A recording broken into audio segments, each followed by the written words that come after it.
tours, phone calls. So throughout your day, you're multitasking many different things. And so we really just wanted to do a brief overview of the leasing basics because sometimes they get lost in our day-to-day operations.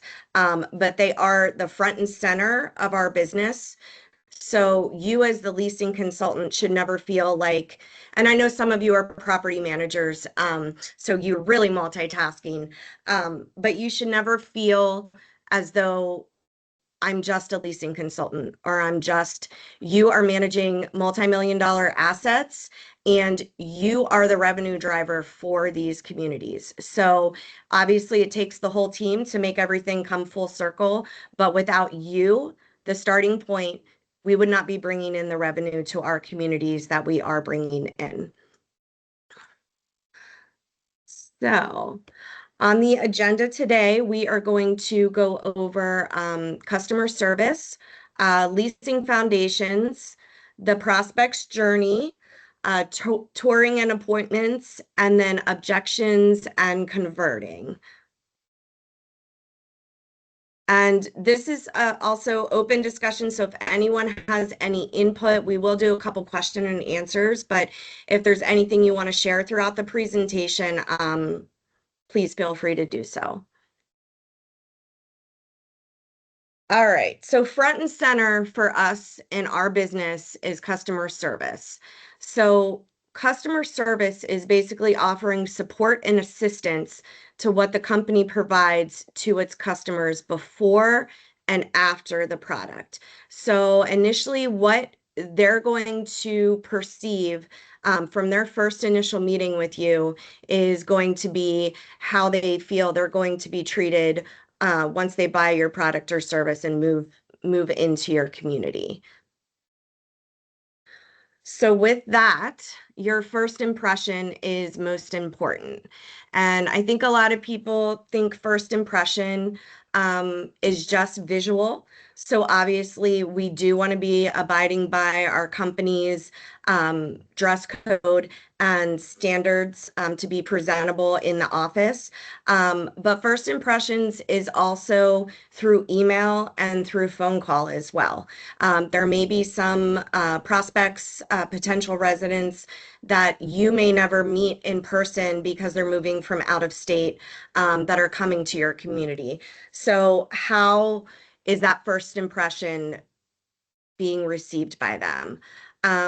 In the office, we want to make sure that when anyone comes in the office, we are greeting, we are smiling, we are making eye contact, and we are engaging with them. This is very important because your prospects are searching so many other places and they're gathering so much information before they actually step on your property.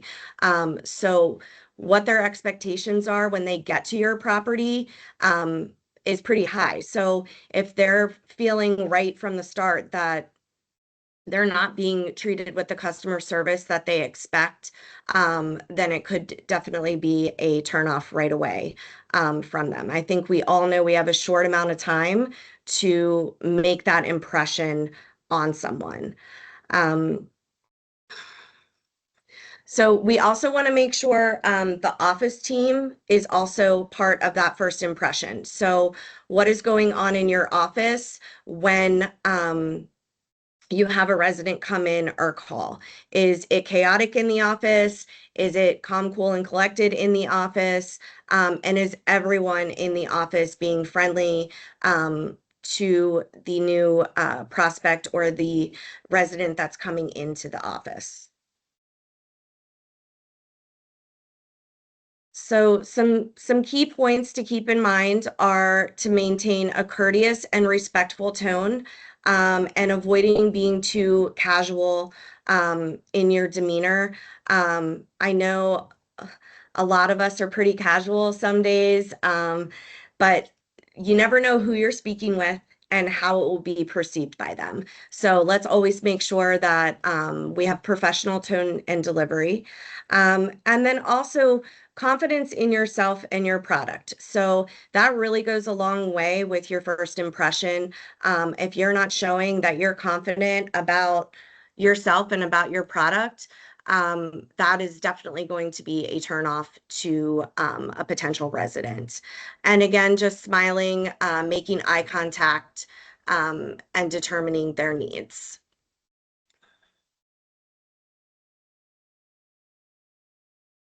Sure. All right.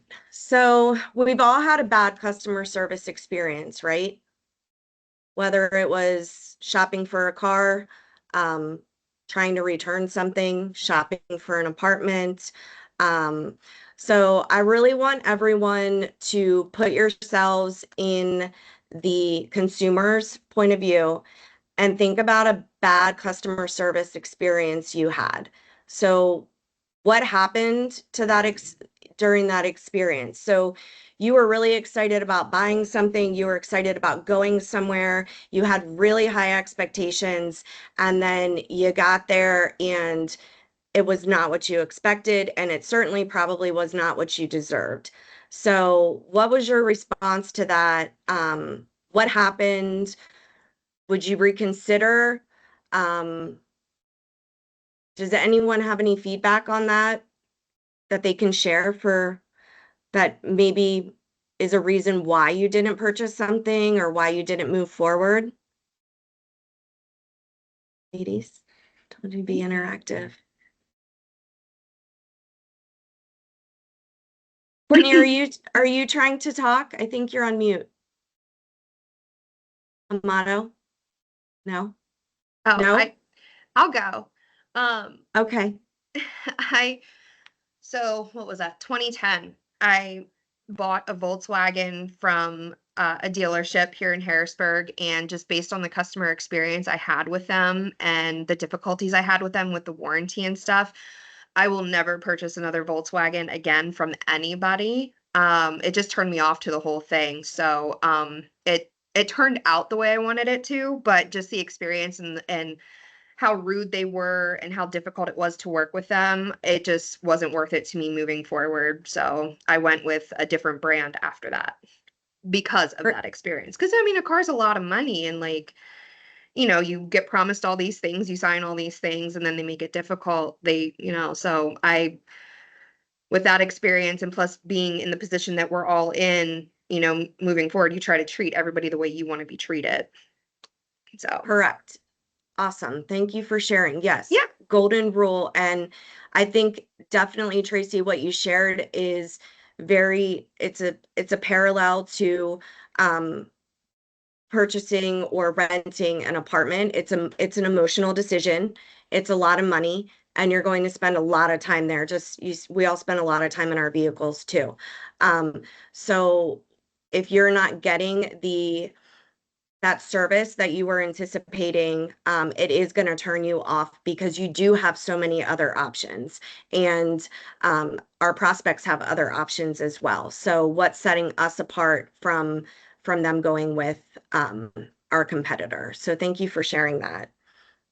Anyone else? No? It's on a much lesser scale. My fiance needed shoes for work. He's on his feet all day. Went into Skechers at the outlets over here in Hershey and received absolutely no customer service. To the point that he felt actually racially profiled. Oh, And it we escalated it um with corporate, but obviously never shop there again. And if you have, and we all know this, working in leasing and working in the office, if someone has a bad experience, they're going to tell 10 people. If they have a good experience, they might tell one. yeah, So I have conveyed it to literally, all of our friends and family that we had this terrible experience and not to shop there. yeah. At Skechers. Yep. Yeah. Yep. Yeah, that's a perfect example as well. And then I think there's two key points on there. One, reviews and testimonials are huge in our industry right now. So that definitely affects. But the other two is for us, fair housing. So that's really something that we have to keep at the forefront and make sure that we are treating everyone with the same respect and courtesy. So thank you for sharing that as well. Um, I have an experience that I tell people about because it was just like day and night, but I went to a boutique for shopping, and the first time I went in, I was greeted with a smile. I was asked how my day was going. I was asked, is there something particular you're looking for? Do you have any upcoming events? Really, the person there really tried to build a rapport with me and make me feel comfortable about shopping in their store, and willing to help me with whatever I needed while I was there. And I did make some purchases, and we chit chatted, and it was great. The next time I went into the store, same place, um, no one acknowledged me. No one said hello. No one asked me the whole time I was in the store, do you need anything? Can we help you with anything? And again, it was a boutique, so it was very small. Um, but it just goes to show you, branding and customer service. That was the same place, and I had two completely different experiences. So we are really trying to ensure that all of our prospects and residents are being treated and have the same experience at all of our properties. So some of you do have some of our sister properties that your prospects may visit as well. To One that comes to mind right now is maybe Oakwood Hills and Graham Hill. So if someone's going into Oakwood Hills and then someone's going into Graham Hill, are they having a similar experience when they're stepping on foot on those properties? Because they're both managed by PMI and they both have our name behind them. So, but thank you for sharing the bad customer service experiences. I think it's just good to step back and really think about that in our day to day. And I know on site sometimes we have crazy days, but that person that's walking through the door has no idea what you've been through from the day, and you have no idea what kind of day they are having either. So it's just best to always have a standard of what our customer service is going to be. You want to share anything? Yeah, you good? Like me to share something. Do you have an It's experience? a car one, but It's a car one Yeah. as well, like Yeah. Tracy's. Yeah, I bet there's a lot of car stories. Yeah. Yeah, okay. All right, so let's move on to the foundations of leasing. So these are basic firm principles that we stand on our day-to-day operations for leasing. So the biggest one is going to be your product. So do you know your product in and out? Every morning when you come in, do you know what your availability is? Do you know what's available to tour? Do you know what's going on in your community for the day, or maybe local around the community for the day? So your product is going to be the biggest, your biggest leasing asset to have in your back pocket. So to know the ins and outs of your product. Landmarks on your property. I know some of you are at much larger properties, some of you are at smaller properties. Yesterday I was at Briarcrest, which most of you know is, I think, right around 900 units. So a huge property to have someone, if they're coming from out of the area, or to be able to help them navigate through that property. But we also always want to be able to make sure that if the prospect isn't able to come in. Maybe that you're talking to them on the phone. Maybe it's through email. Maybe they're coming from out of state. Are you able to paint them a picture of what it's like to live at your property? So, do you have your, I guess, elevator pitch, as they say, about your property that highlights the best assets of your property and what those assets maybe that's making you stand out from what they're hearing from their competitor? So we always want to be able to have that about our property. If someone calls and they say, "Hey, I'm moving here from Texas and I'm, looking at a couple different properties. I saw your property. What can you tell me about your property?" Do we all have that in our back pocket to be able to share with the prospect, to be able to entice them to move further along in the leasing process?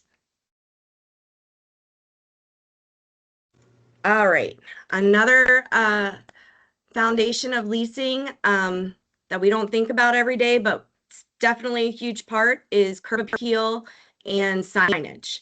Um, Curb appeal isn't just what the prospect sees when they drive by your property, but it's how your office presents itself. It's how your desk space presents itself, your common areas in your community, and your apartment entrances. So uh, curb appeal is a team effort. I have worked on sites at properties where we came in on a Monday morning and the property, for whatever reason, was a mess. We all grabbed trash bags and gloves and we went to town cleaning up the trash.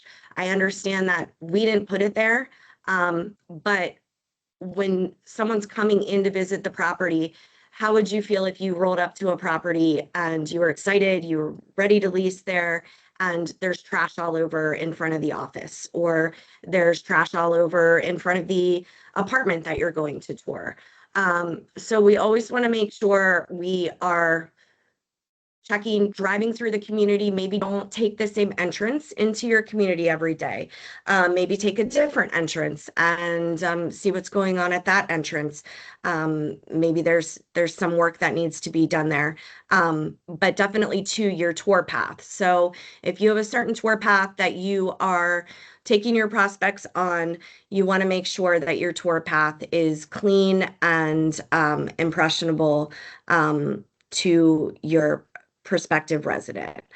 Um, the other area is signage. We want to be sure that we always have visible signage, that there's no overgrown landscaping, that our information is accurate, that there's no faded signs. I was just talking to a regional yesterday and we were talking about signage, and over the pool at a community, this is not one of our communities, but it said free heat included in rent on the gate of the pool. So, I mean, I understand that that's still a draw and people move all times of the year, but in the summertime, I don't really feel that that's something that you would want to advertise at your pool area on your pool gate. So you just want to make sure it's up to date, and that everything's correct on your signage and it looks clean and fresh. If it doesn't and you need new signage, be sure to reach out to your regional. They normally would reach out to me or Sue Kunkel in order to get you some new updated signage. All right. And then the last leasing foundation is the marketing. Um, so your marketing is what the prospective renter is seeing first and foremost. It provides value, what value they're going to hold of your product, and it drives your target audience. So, always checking to make sure your availability is accurate, your photos are up to date. If you have new amenities, that they are highlighted or they're removed if you don't have certain amenities anymore. And also that your contact information is correct. I do my best to audit all the marketing for all the sites. but Rent Cafe can be a little tricky sometimes. I don't know if Sadie's on here, but we had one of our properties, the Village of Timber Hill, just randomly fall offline. No indication, no. I didn't know. I mean, I'm not auditing our websites every single day. But Sadie caught it and put in a ticket and it had to get escalated up to Rent Cafe support. But it's just important to make sure we're auditing our marketing frequently and also on your ILS sites as well. And just keep in mind, is your marketing representing what you want your prospective renters to perceive of your community? If it's not, then certainly I would love to work with you on getting that updated. Or Crystal Mathis as well is able to assist with that. But we're really in a time right now with leasing where there's so many different ways people search for their apartment home. So we want to make sure that what we're presenting is top notch and is a good reflection of our community. If it's not, they may make their decision just based on photos and just say, oh, I like this property better based on these photos. So, all right. All right, so now we're going to get into the prospect's journey. So the prospect has several stages of their journey. Their first stage is they're thinking about a new home. They don't really have anywhere narrowed down yet. They're starting to imagine where they would want to be, what they would want out of their new home. The next phase would be their search. So they're online, they're searching, they want to know what's available. This is where your marketing's really going to come into their decision making, and they're just looking to see what's out there. Now they're refining their search, so they're narrowing down their top choices and they're scheduling appointments. I think on average, most prospective renters schedule with 2 to 3 places once they have that narrowed down to make their decision. So that's where your first impression and your initial meeting with them plays a huge factor as well. Then they're going to commit. So they've made their decision and they've completed their application. And then, like we shared a little bit ago about the customer service, is their experience. So their experience doesn't stop after they sign their lease and they move in. It's an ongoing experience, and we do receive the most Google reviews from current or past residents. So what are they sharing about their new space, and what are they sharing with others in the community where they are now living, or friends and family, to be able to share about your community.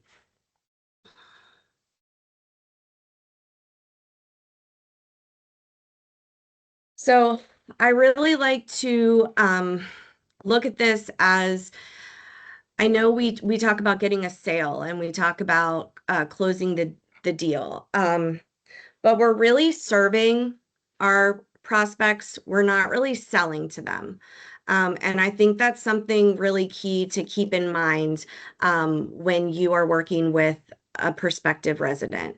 So you need to know where they were in their journey in order for you to meet them where they are and for you to tailor your interactions with them. So if they're way early on in the envisioning stage, you're obviously going to give them information and hope, 6 months down the road when they're actually looking to move, that they had a great experience with you and that they're going to remember you and they're going to come back to your community. If they're in the almost at the commitment phase, you know that you've got to really hone in on what your availability is, what their needs are, and make that work so that you can capture them, especially if they're in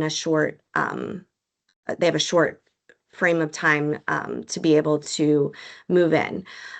So one of the aspects I think of serving others is really ask and listen, ask and listen, ask and listen. So when you people love to talk about themselves, even though they say they don't, but everyone loves to talk about themselves. So if you're asking them what's important to them, or why are they moving here, or what made you decide to come visit our community today, or what's important to you in your new apartment home, what's a must that you have, you want to ask and then step back and listen. Just let them talk. You will learn so much from listening to their feedback and listening to what they are expecting and what they want, that it'll help you respond to them and tailor your interactions to find them the perfect next home.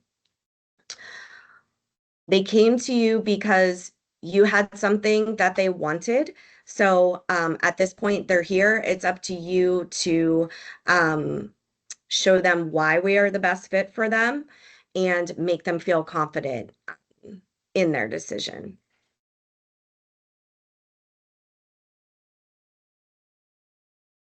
All right, so touring and appointments. So key to touring and appointments is preparation and presentation.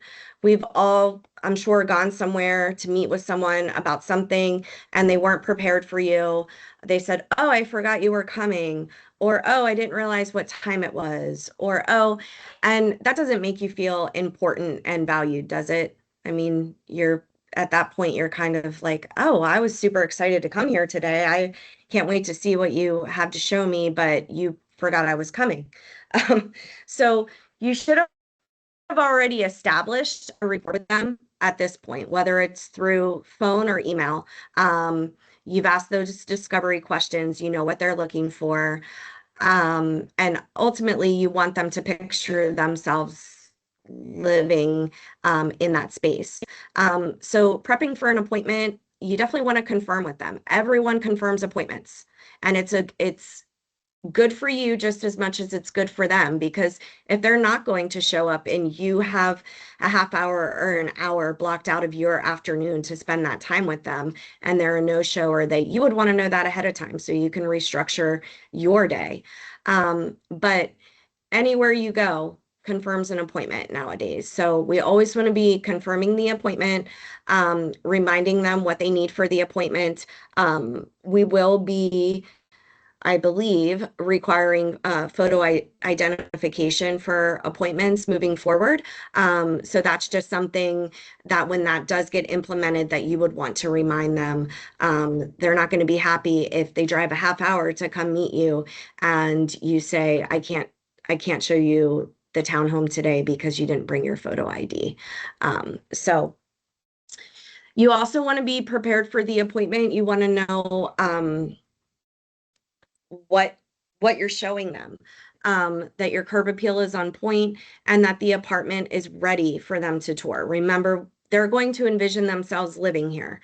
So does the apartment smell good? Does it feel good? Does it look good? Are the lights on in the apartment? Are you taking them to a cold, dark apartment where the blinds are closed and no one's been in the apartment for 2 weeks and there's cobwebs and there's, so you always want to make sure that you're walking these apartments before a tour.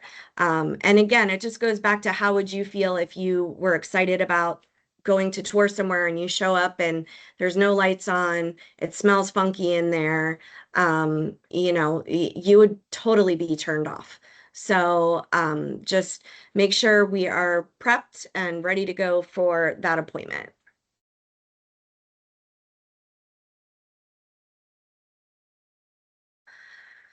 All right. And again, you are the expert. So you understand your property better than anyone else. Consumers are, like I said, looking up so much information online before they actually come to your property. You don't want them to know more about your property than you know about your property. So you want to make sure that you are showcasing all your amenities. And then what are you offering that your competition is not? I would encourage you all, if you've not done a shop on your competitors or looked online at your competitors' websites or viewed what their current pricing and availability is, that you do so. It really gives you a competitive edge over closing the deal. So it may be something as you know that you have way more closet space than your competitor does. You know, your bedrooms are larger than your competitor is. Um, you're talking to them about what size bed they have, and you ask them, where else are you looking? And they said, oh, I was looking down the road at um, Lakewood Hills, and you say, "Oh, well, yeah, we I know about that property. You know, they do have similar floor plans and layouts, but I do know that our bedroom sizes are a little bit larger than theirs, which would be more accommodating for your king size bed." Just those sort of things that is giving you an edge over your competitor, knowing what makes your property stand out. Um, and then you also want to discuss with them your lease terms, your location, why it's a good fit for them. Maybe they're working where they're working, it's centrally located for them. Maybe they have friends and family that live not far. So these are just all things that is making them feel more confident in their decision to move forward with your property. And it's building trust with you as the leasing consultant or the property manager for them to make those decisions.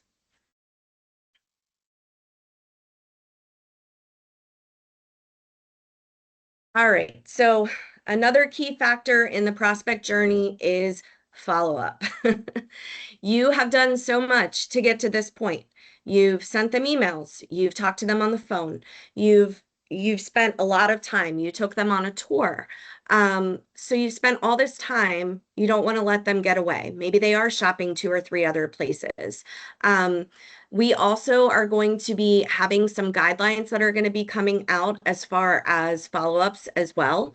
But did you send them an email after the tour and thank them for their time? Thank them for coming in and highlight maybe what you discussed with them today, what their important needs were for the day in their new home. Um, did you give them a call and follow up and say, hey, I know that you mentioned that you were touring at A, B, and C down the road, and I wanted to follow up and see how your tour went with them, see what questions that I can answer for you in making your decision on moving forward with us. Did you send them the link to apply to the apartment that they were interested in? Um, we need to make the process as convenient as possible for them. So if they got that link to apply in their inbox, they toured two other places, you followed up with them, you told them, again, it was so great to meet you. We're here for you. We're ready to help you. And then you sent them a link to apply, but the other property they toured did not follow up with them and did not send them a link to apply. Where do you think their trust is going to lie at, and what's going to help them with wanting to move forward with you? Um, and then it's always good to reiterate to them, they're making a big decision. It's an emotional decision for them as well. And you want to ensure that you're giving them all the information they need and you've answered all their questions to make them feel confident in moving forward. And that you wouldn't want that apartment that they fell in love with yesterday to be taken by another applicant. But follow up is super important. No matter how much work you do sometimes to get to that point, if you don't follow up, you can lose the prospect.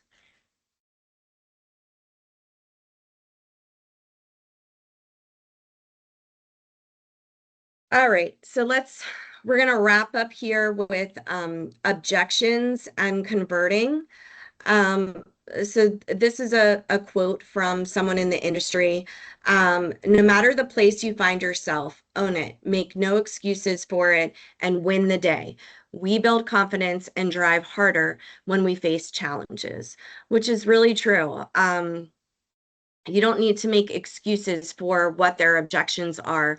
You're offering resolutions to what their objections are. And sometimes you're never going to be able to meet every single objection and be able to overcome it. But we have to do our best to work with them. So I see objections as an opportunity. Um, so listening without interruption. So when someone says to you, this kitchen is a lot smaller than I thought it was going to be. Your photos online looked like there was going to be more countertop space. And so I'm a little disappointed in that. I do spend a lot of time in my kitchen. It's really important for me to have that countertop space. You want to listen to what they're saying, listen to the key words, and then you want to recall what their objections are to make sure you're understanding correctly what they are expressing they're not happy with. And then you want to offer reasoning by asking open-ended questions. So you wouldn't say, so this kitchen's not going to work for you. You're going to say no or yes.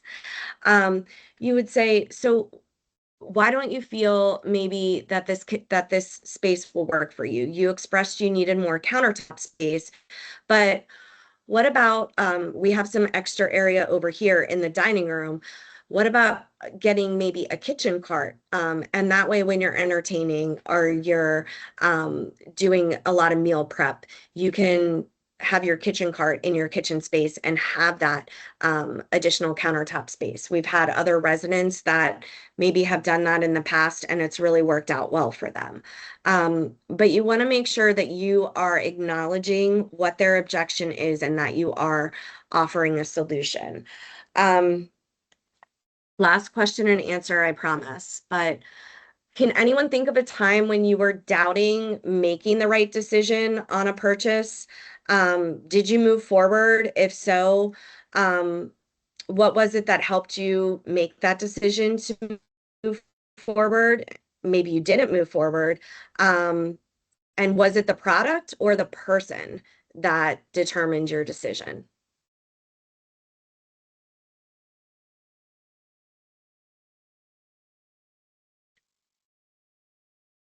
Allison, I asked for participation. You can't think of anything?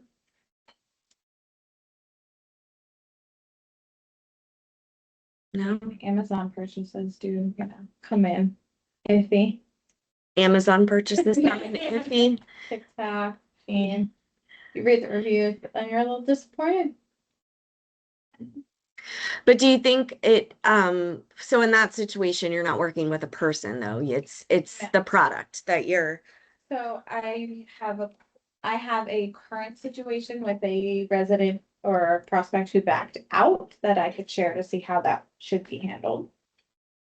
okay, go ahead. Can everyone hear Allison? Okay, go ahead. So for my property, Liberty Village in Manchester, there's a couple of different buildings. There's townhouses, there's apartments with common areas for entrances. And then there's ones that are stacked, but they have private entrances both inside and outside.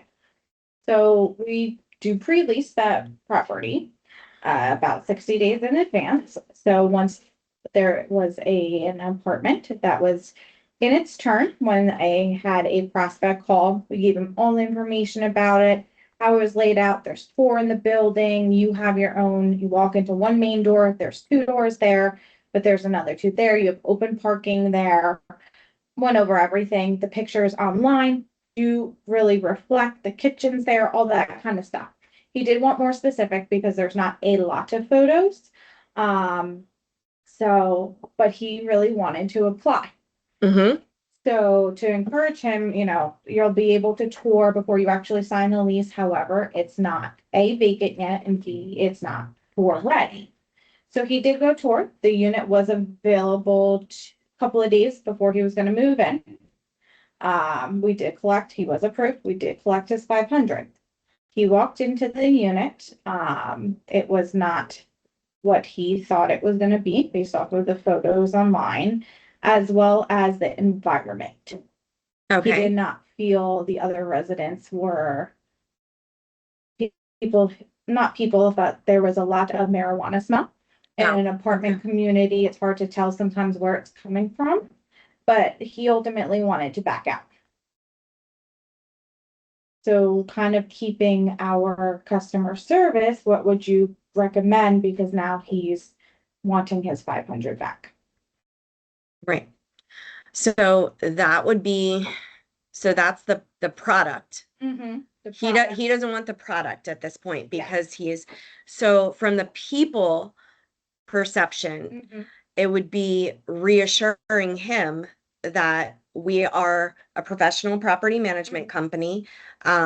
We apologize for what he thinks, what he's assuming he's Mhm. smelling. We don't know if it's, um, but that we are here to take care of his needs Mhm. and that we do address if issues arise in our community or in our buildings with current residents, that we do address those Mhm. issues with them, and we are overseeing a community. Okay. But yeah, and sometimes it's personal, like for him it was that, and whether or not that was really happening, I don't know. But sometimes people go into a building and they don't like a smell in general, or they don't like the common areas, or and they just can't get past that. But we have to do our best to try to overcome those objections with our services that we're offering, and highlighting other features of our community. Community living can be challenging sometimes. We do our best to control the buildings and the common areas and the but we are not there 24 hours a day, so it can be challenging. Thank you for sharing. You're welcome. Oh, Natasha's asking, would he be refunded the $500 deposit? So at this point, I would say he would not be refunded the $500 deposit. We took the home off the market and agreed to have him move in and sign the lease. I guess where it would get tricky is he hasn't seen the apartment before. So it's his first time to come and see the apartment. If he came from out of state, now he's disappointed. It's not what he thought. All Um, intentions in the selling and the customer service Yes. to talk about the community, the apartment, and then for somebody to ruin that Yeah. and him not feel comfortable. If he was, I've had this before with moving in military and law enforcement, and they don't feel that way. Hmm. But we were not able to provide the tour beforehand, Yeah. but they needed the home. Yeah, I think that would be a regional decision, Tosh. She's probably giggling. I think it would probably be based on the circumstance. I mean, we we typically do not refund the $500. We took the home off the market, and but it would be the same, I guess, maybe if someone came and they had severe allergies and their neighbor has cats and they weren't aware that their neighbor had cats, but they come toward the home and now they're walking through the community and they're sneezing uncontrollably, and they say, I can't live in this particular apartment because my neighbors right next door have cats and I'm allergic. So in order to overcome the objection, the goal would be to offer them a different home in the community. But Can we I didn't think we can let them know about what unit has pets next door and what you can. no, but I'm saying if they come and tour and it's affecting them, and Yeah. they know if they Okay. have allergies to that, they know what it's from. They can smell it. They know what it's from. Um, but yeah, that's a tricky situation. I definitely would try to offer him maybe somewhere else in the building if you had available, you know, or Yeah. offer maybe one of our other properties for him to ask for availability. But that's So if I were to do that, pivoting from, we just now as PMI told him he can't have his 500 back due to, you know, not feeling comfortable, security, all that kind of stuff, illegal substances. Do you well, think he's gonna apply to another PMI property? no. But that's why I said that would probably be a regional decision at that point. That would be something you'd have to discuss with your regional and discuss because we are also in the customer service industry Mhm. and we don't want to be getting bad reviews about that as well. So, yeah, that's a tough one. I mean, I've had people on site too that are in the military and they've said to me, um, my neighbor is smoking pot and now my uniform smells like pot and I can't go to work like that. Like I can't do that. Mhm. Um, and that situation actually got extreme and we actually did let that resident the resident that was causing it got the violations and got the fines and went through that process. But for him at this point, we had let him out of his lease because it was such a disturbance for him. So yeah. Yep. All right. So strategies to help overcome. So after you've listened and reiterated, sometimes you may find that their objection is coming from something that they don't want to outright state. So maybe they envision themselves in this apartment, they loved the apartment, but maybe once you got to talking to them about your market rate, um, their fees that they would be responsible for, like their utility fees and average. Maybe they can't afford the apartment, but they don't want to come right out and tell you, I can't, I can't afford the apartment. Um, and then other times objections could be a misunderstanding. So maybe they didn't clearly understand the way you explained something to them, but they were embarrassed to ask.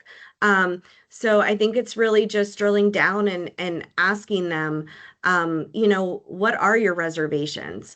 And then also you can tell a lot by reading their body language and their verbal body language. I think we've all been on a tour before and you kind of see halfway through the tour, someone's just kind of shut down at that point. Like you can tell they're just not interested anymore.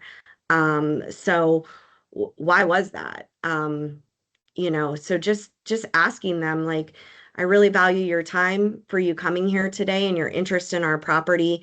And I can sense a little bit of disappointment or discouragement with you. Can you share with me what is causing that? Or are there concerns that I can address for you? So, and that would certainly fall into your category of your prospective renter at your community. Um, so we talked about this a little bit earlier, but just trying to reframe objections, present a different point of view. Sometimes people can't envision something a different way until we help them envision it.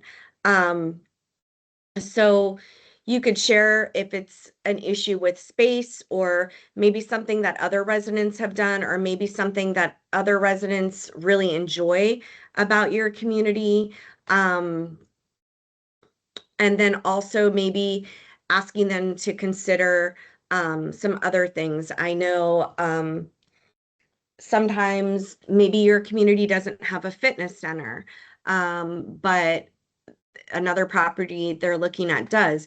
This is where knowing local and knowing your community really comes into play, because maybe you formed a relationship with Crunch Fitness right down the road, and maybe they're offering a perk to your residents to come and register, or those sort of things. So just reframing, making suggestions and trying to help them envision themselves in the home.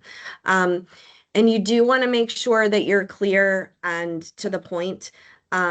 So don't try to fluff it to make them kind of feel better about it. If it's something they can't get past and you're offering solutions, um, you trying to kind of push it under the rug or make them feel like it's not as important as they're making it seem is definitely going to be a turnoff for them. So, and again, you won't be able to overcome every objection.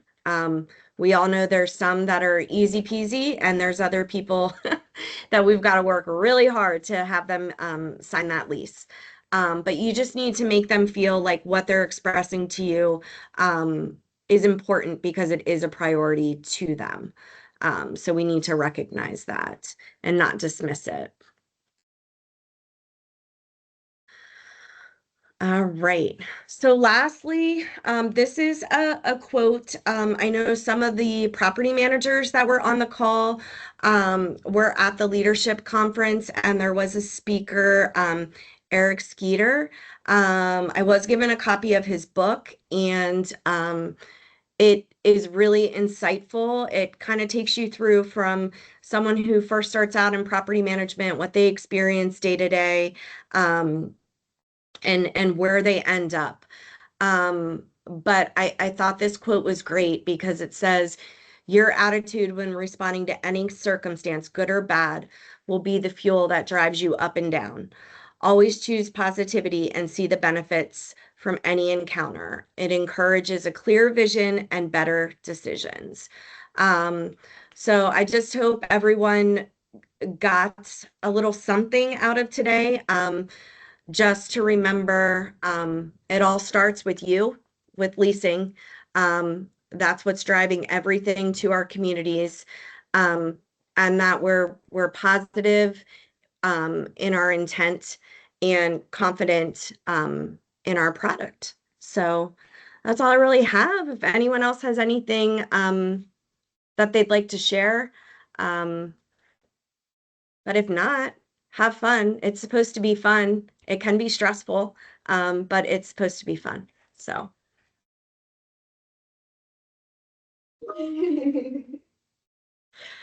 all right. If not, everyone have a great Thursday. And again, thank you very much for your time this morning. I know the invitation said till 11 or 10:30.